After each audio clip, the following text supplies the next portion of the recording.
on the next episode of Preacher.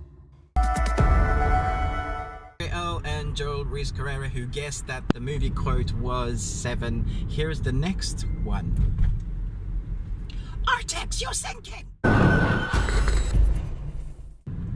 and welcome to this very weird edition of the Ruby Tuesday. My name is Ruben and I have my family with me. Say hi. Oh, there's Stormy. And there's my wife. Hello. Welcome to the Ruby Tuesday. We are on a family road trip, but I thought I would still get a review out for you for episodes 3 and 4 of Preacher Season 4. And someone's phone just went. I had him. Let's make him suffer. There we go again. Okay, so episode 3 and 4, I feel like they're really catering to the fans now because it's the last season that we're ever going to get. Hopefully, maybe that'll change, but for now it's the last season.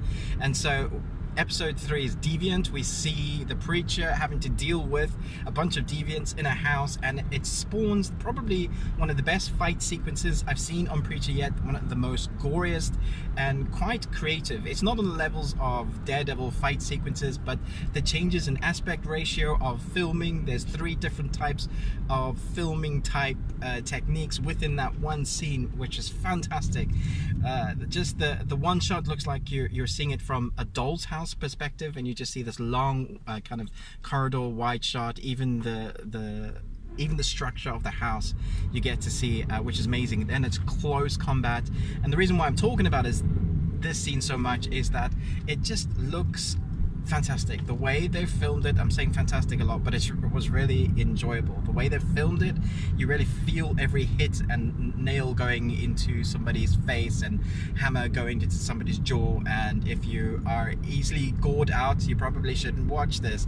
But if you're already watching Preacher, then you know what to expect. At the same time, there's still the rescue operation going on, who is going through the rescue operation is still going on with Francis, but at the same time, thank you, Sammy. At the same time, he's going through a sort of, I guess it's a vampire's midlife crisis. He's assessing his life or how he got to where he got to, and this spawns one of the greatest scenes I've seen from him yet, where we get to see some of his backstory in Ireland, which was so much fun. I really enjoyed seeing that aspect of him, of how he came to be. It creates so much more backstory. Just that one little scene, and even the whole scene that they filmed was great. And the British are coming again, unfortunately. But yeah, that scene was great. And at the same time, we have the third member of the party who's still trying to rescue Francis, and again, shows more backstory for her because she gets psychoanalyzed. And then we have God, who is really pissed with the preacher and messing with his life so much. Every time the preacher uses the voice, it just causes him more chaos, and every time he takes a step further, the hunter gets closer to him. I showed my son one of the scenes, Ethan over there, one of the scenes where the hunter that is after the preacher is, basically he takes a shot, spoilers, but I guess if you're watching a review episode, then you know the spoiler's coming.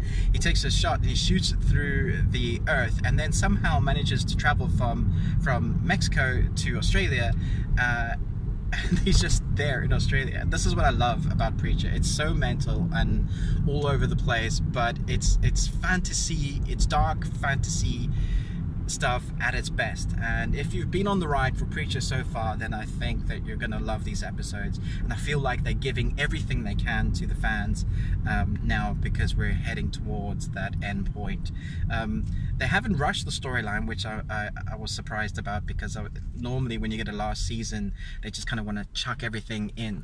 So they are throwing everything in these episodes, but they're not rushing the story. There's a nice balance there, so they're still really doing a great season. So let me know in the comments below what you think about these episodes, and for more car reviews, no, we probably won't do any more of these, but for more reviews from the Ruby Tuesday, check us out. But most of all, until next time, live long and Tuesday.